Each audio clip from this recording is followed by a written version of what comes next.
안녕하세요. 7월 8일 목요일 새벽 예배를 하나님께 올려드립니다. 기도하십니다. 좋으신 주님 감사합니다.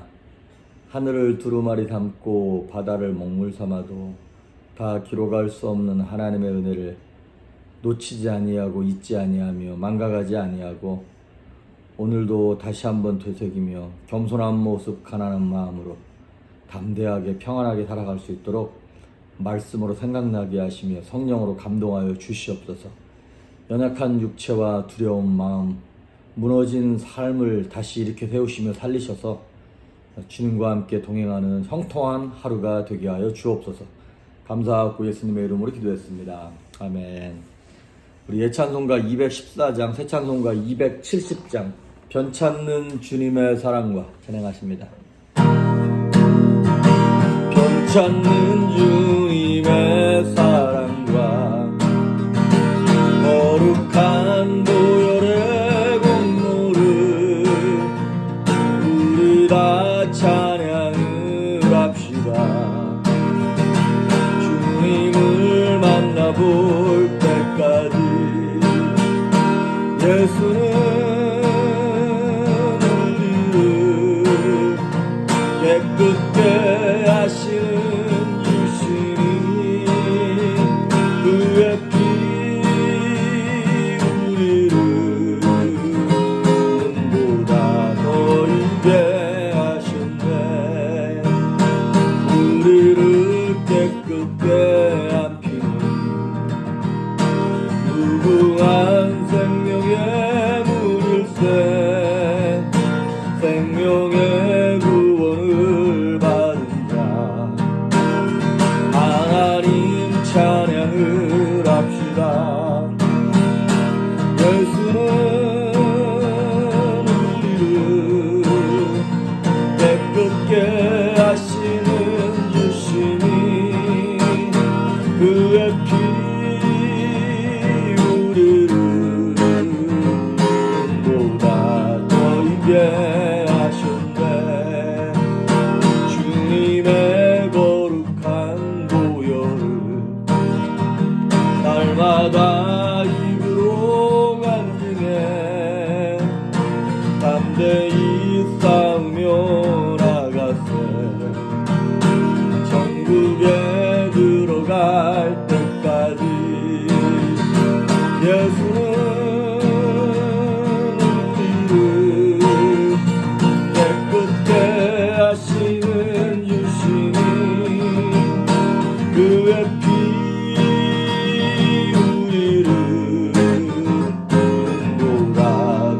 이게 하셨네. 십자가 단단히 붙잡고 날마다 이기며 나가세. 머리에 면류관 쓰고서 주 앞에 찬양할 때까지 예수는 깨끗게 하시는 주시니 그의 피 우리를 눈보다 더 희게 하셨네. 아멘. 오늘 우리에게 주시는 말씀은 사도행전 18장입니다. 18장 1절에서 11절에 있는 말씀까지 보십니다. 사도행전 18장 1절에서부터 봉독해 올립니다. 그 후에 바울이 아덴을 떠나 고린도에 이르러 아굴라라 하는 본도에서 난 유대인 한 사람을 만나니 글라우디오가 모든 유대인을 명하여 로마에서 떠나라 한 고로 그가 그 안에 브리스길라와 함께 이달리아로부터 새로운지라. 바울이 그들에게 가매 생업이 같으므로 함께 살며 일을 하니 그 생업은 천막을 만드는 것이더라. 안식일마다 바울이 회당에서 강론하고 유대인과 헬라인을 권면하니라.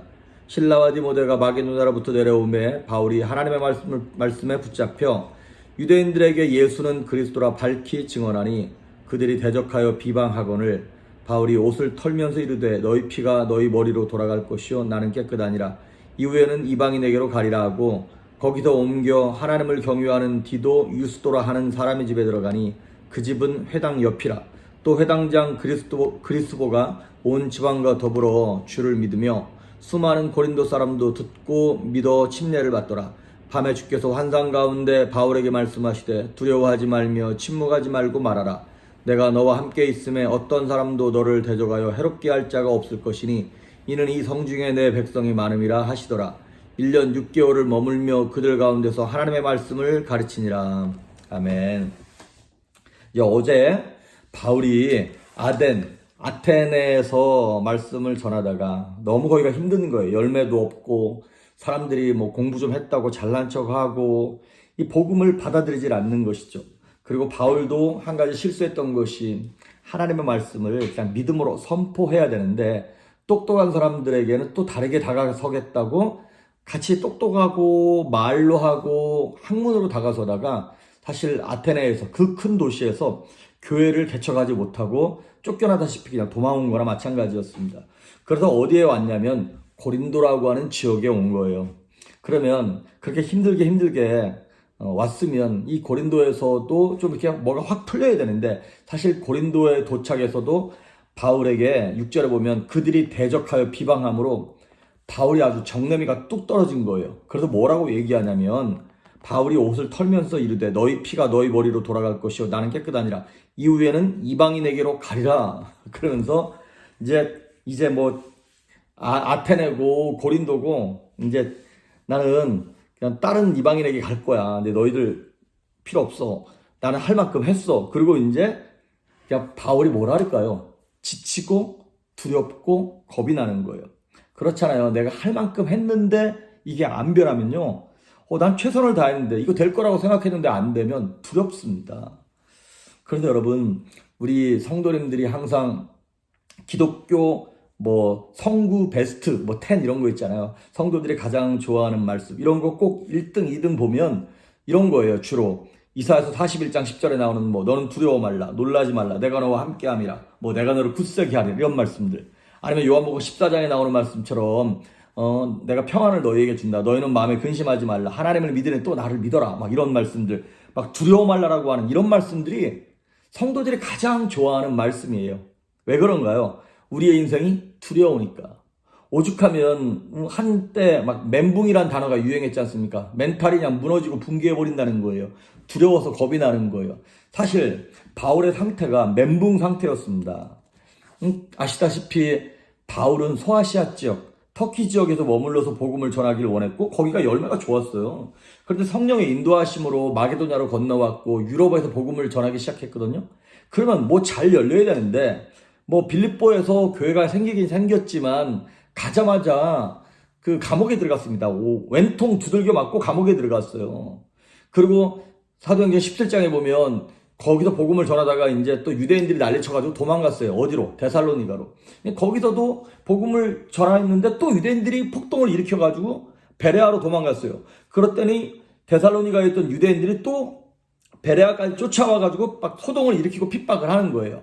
그리고 또 아테네까지 도망갔는데 아테네에서도 역시 그 열심을 냈는데도 불구하고 열매가 별로 없고 교회를 못 세웠지 않습니까? 그렇게 지치고 힘든 상태에서 고린도까지 왔으니 얼마나 힘들어요. 그럼 여기선 좀 새로워져야지. 여긴 좀 괜찮겠지 싶어서 왔는데 아시다시피 고린도가 항구 도시고 그 당시에 고린도가 되게 음란한 도시였거든요. 여기가 아프로디테 신전, 여신을 섬기는 신전이 있었기 때문에 거기에 그 사제들, 여자 사제들, 말이 좋아 사제지 창녀였어요. 약 1000명 정도가 되는 여자 사제가 거기서 있으면서 아직 온 도시가 음란했던 도시예요. 그러니까 거기 있는 사람들이 바울을 향하여 대적하고 핍박하고 비방하니까 바울이 지쳐버리고 너무나 두려웠던 것이죠. 그래서 이제 6절에 나오는 말씀처럼 이제 나는 할 만큼 했어. 그리고 옷을 털면서 이제 나는 복음 전했는데 너네가 안 받아들인 거야. 너네가 나중에 지옥 가도 나한테 뭐라 그러면 안 돼. 이런 뉘앙스로 너희의 피가 너희 머리로 돌아갈 거야. 그리고 이제 나 이제 이방인에게로 갈 거야. 그러면서 아주 그냥 다 손을 털고 이제 나오려 그러는 거예요.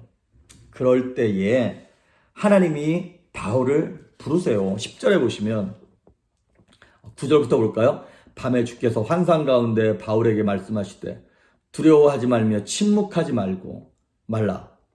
말하라. 내가 너와 함께 있음에 어떠한 사람도 너를 대적하여 해롭게 할 자가 없을 것이니 이는 이 성 중에 내 백성이 많음이라. 자,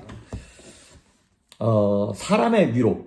사람의 위로도 때로는 위로가 되긴 하더라고요. 그런데 어떻습니까? 그건 잠깐이에요. 사람의 위로 때문에 환경이 바뀌거나 그런 게 없어요. 사람의 위로는 그러니까 온전한 답이 아닌 거죠. 온전한 위로는 우리를 창조하시고 환경을 조성하신 하나님께만 있는 줄 믿습니다. 여러분, 그 이사야 성경을 보면 이사야서가 66장까지 있지 않습니까? 그건 성경 66권을 축소해 놓은 축소판입니다. 그래서 구약 성경이 39권인데 이사야서 1장부터 39장까지는 사실은 구약의 내용을 축소해 놓은 거예요. 그래서 심판, 하나님의 진노, 죄에 대한 지적, 회개 이런 것들만 계속 얘기해요. 그래서 이사야서 39장까지만 읽으면 소망이 없어 보여요. 심령이 우울해지고 답답해요. 그런데 40장을 딱 넘어가기 시작하면서 이제 신약시대가 시작되는 것처럼 40장 들어가면서 분위기가 완전히 반전됩니다. 꼭 다른 책 같아요.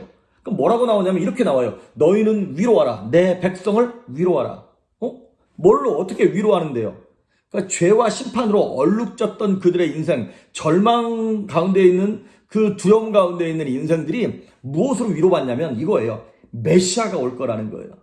하나님이 오실 거라는 거예요. 그래서 그 말씀 그대로 예수 그리스도가 이 땅에 오셔서 죽음과 죄로 말미암아 소망 없던 우리 인생 속에 하나님이 소망과 희망을 허락하시지 않았습니까? 그런 것처럼 진정한 위로라고 하는 것은 하나님이 오시는 거예요. 하나님이 우리와 함께 하시는 것입니다. 그래서 10절에 보는 것처럼 내가 너와 함께 있음에 하나님이 바울에게 약속하신 게 야, 이제 고린도 사람들이 너를 괴롭히지 않을 거야. 이런 약속을 주신 것이 아니라 내가 너와 함께 할 거야. 이런 약속을 허락하세요. 그렇습니다. 창세기 26장에도 보면 아브라함의 아들 이삭이 가는 데마다 우물을 빼앗깁니다. 그쪽에 있는 사람들이 텃세를 부리는 거예요. 그런데 이삭이 싸우지 않고 또 다른 데 가서 우물을 파면 또 물이 나와요. 또 거기를 뺏어놓으면 또 뺏기고 그냥 다른 데 가서 우물을 파요. 근데 그렇게 몇 번을 하는데 계속 우물이 나니까 이제는 이삭을 괴롭혔던 사람들이 겁이 나는 거예요. 야, 신기하다. 어떻게 저렇게 파는 데마다 우물이 나지? 틀림없이 저 이삭과 함께하는 신이 대단한 신이다. 그걸 보면서 나중에 이삭에게 와서 우리가 미안하다. 너는 우리와 함께 조약을 맺자. 우리를 공격하지 말고 우리를 좀 불쌍히 여겨달라 라고 하는 그런 얘기를 해요. 원수가 다가와서. 왜? 하나님이 함께 하시는 것이 보이니까. 그렇습니다. 성령 충만함이 위로고요. 하나님의 말씀이 기억나는 게 승리고요. 하나님의 감동, 하나님의 임재가 다른 사람에게 보이는 것이 우리에게 큰 위로가 되는 줄 믿습니다. 요셉도 그랬잖아요. 노예로 팔려갖고 감옥에 들어갔는데 하나님이 요셉과 함께 하심으로 그가 형통한 자가 되었다 그랬어요. 그러니까 그 간수가 봐도 그랬고 그 보디발 장군이 요셉을 봐도 그렇고 그 바로가 요셉을 봐도 그렇고 요셉은 다른 거예요. 왜? 하나님이 함께 하시니까. 그가 어떠한 형편에 처하든 어떠한 감정적인 공격과 아니면 육신적인 어려움과 이런 것 속에서도 요셉의 태도가 다른 거예요. 그래서 요셉의 태도를 통해서 하나님을 보는 거죠. 그랬을 때 요셉의 인생이 풀려지게 되는 것처럼 하나님이 함께 하셔야 온전한 위로가 임하는 것입니다. 이사야서 43장 1절에 2절에 보면 이런 말이 나와요. 야곱아, 너 두려워하지 말아라. 내가 너를 구속하였고 내가 너를 지명하여 불렀나니 너는 내 것이다. 네가 물 가운데로 지날 때에도 물이 너를 함몰치 못하고 네가 불 가운데 지나도 불이 너를 태우지 못할 거야. 왜? 내가 너와 함께 하니까. 그게 온전한 위로가 되는 것입니다. 여러분, 그 위로라고 하는 헬라어 단어가 파라칼레오예요. 파라칼레오. 그런데 성령의 헬라어 단어가 파라클레이토스예요. 그러니까 이게 무슨 뜻이냐면 위로자라는 뜻이에요. 성령님은 위로자예요. 우리 하나님은 우리를 위로하시는 분이에요. 우리가 눈물 가운데 있고 어두운 터널 가운데 있고 좌절해서 낙심하고 다 퍼져 있을 때 하나님은 다가오셔서 우리를 위로해 주실 수 있는 분입니다. 그리고 그분의 위로만이, 그분의 말씀만이 우리를 온전히 살리는 생명의 근원이 되는 것입니다. 그래서 하나님이 바울에게 나타나셔서 막 이렇게 위로하시고 난 다음에 말씀만 그렇게 하시는 것이 아니라 정말 환경 속에 위로를 허락하세요. 어떻게 허락하시냐면 우리 앞부분에 보면 2절 3절에 보면 그 브리스길라와 아굴라라고 하는 정말 믿음 좋은 부부를 그 멀리서부터 보내시는 거예요. 그래서 바울도 텐트 메이커였거든요. 텐트를 만드는 그런 업이 있었어요. 그 브리스길라 아굴라도 같은 업을 가지고 있어서 같이 하면서 힘을 얻고 위로를 받기 시작하는 거예요. 그리고 5절에 보면 마게도나 쪽에 떨어뜨리고 왔던 실라와 디모데가 함께 조인함으로 이제 그 누가도 함께 조인함으로 그동안 외로웠던 바울의 인생 속에 동력자들이 붙기 시작하는 거예요. 그리고 오늘 7절 8절에 보면 바울이 복음을 전하다가 너무 힘들어가지고 도망가서 그 디도 유스도라고 하는 사람 집에 딱 거기 도망갔는데 그 사람 집에 누가 들어왔냐면 옆에 유대인들의 본부인 회당을 책임지고 있는 회당장이 그리스보라고 하는 회당장이 그 집에 놀러 온 거예요. 그래서 바울을 만나가지고 우연찮게 복음을 전하게 되고 그 사람이 예수를 믿기 시작하는 것이죠. 이렇듯 하나님이 함께 하시기 시작하니까 하나님이 길을 열어주기 시작하니까 사역이 풀리기 시작하고 그동안 힘들었던 바울의 인생이 위로받기 시작하는 것입니다. 그래도 사실은 고린도에서 금방 떠나가려고 그랬거든요. 마음 떠가지고 아유 못하겠다. 여러분 목사들이 교회에서 마음 뜨면 단 하루 한 주도 설교 못하는 거 아시죠? 목사들 마음 뜨면 그냥 끝장이더라고요. 근데 하나님이 그 목사의 마음을, 그 성도의 마음을, 그 바울의 마음을 딱 붙잡으니까 다시 고린도에 예 알겠습니다 주님 그렇게 딱 정착을 하는 거예요. 그런데 그렇게 정착하게 만든 하나님의 위로 가운데 뭐가 있냐면 하나님의 사명을 주셨어요. 10절 뒷부분에 보니까 이렇게 말하고 있어요. 이 성중에 내 백성이 많다. 무슨 얘기입니까? 구원받아야 할 내 백성이 많다는 거예요. 그러니까 바울아 너가 꼭 가야겠니? 너 여기 고생스럽고 좀 힘들더라도 내 자녀들을 위하여 구원받을 자녀들을 위하여 네가 조금만 더 수고하고 고생하면 안 되겠니? 라고 하는 하나님의 아주 절절한 영혼을 향한 사랑의 부탁이 이 안에 숨겨져 있는 거예요. 그러니까 바울이 또 그 영혼들 생각하고 하나님의 마음 생각하면 그렇지 그냥 감동에 또 휩싸여가지고 하나님의 말씀에 순종하게 되는 것이죠. 그래서 여러분 이 성중에 내 백성이 많다라고 하는 그 하나님의 사명은 어떻게 오는 거냐면 하나님의 위로 가운데 잘 숨겨져서 오게 되어 있어요. 그래서 혹시 여러분 가운데 나를 향한 하나님의 뜻이 무엇일까? 나를 향한 하나님의 계획이 무엇일까를 고민하는 분들 계십니까? 예, 우리가 어두운 터널을 통과해야 돼요. 왜? 그거 통과하면서 주님을 의지하는 가운데 하나님의 위로의 말씀이 들리게 되어 있어요. 그러면 위로의 말씀 속에는 꼭 사명이 함께 오게 되어 있습니다. 그래서 하나님께서 이 땅에서 우리에게 복음의 열매를 맺고 믿음의 동력자를 붙여주시는 이유는 이 일 때문에 이 내 백성이 많다 열매를 맺으라고 허락하시는 사명이고 동력자들인 줄 믿습니다. 그러니까 혹시 저와 여러분 가운데 남들보다 더 갖고 있는 그것이 물질이든 아니면 성품이든 재능이든 아니면 아픔도 재능인 거 아시죠? 은사인 거 아시죠? 우리가 남들이 겪지 않은 아픔과 눈물의 터널을 지난 분들 계십니까? 그거 은사입니다. 왜? 이 성중에 내 백성이 많으니까 그 사람들 위해서 사용하라고. 그래서 여러분, 낙심한 우리 인생 속에 하나님의 위로가, 성령님의 위로가 함께 하심으로 그분이 허락하시는 사명을 붙잡고 다시 한번 일어나서 하나님께 영광 돌리는 거룩한 백성이 될 수 있기를 주의 이름으로 축복합니다. 기도하십니다. 좋으신 하나님 감사합니다. 나만을 위해서 살았고 조금만 힘들면 또 다른 곳으로 도망갔던 연약한 우리 인생입니다.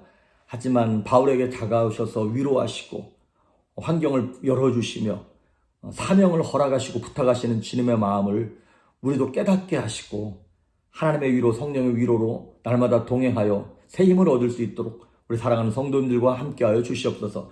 감사드리옵고 예수님의 이름으로 기도했습니다. 아멘.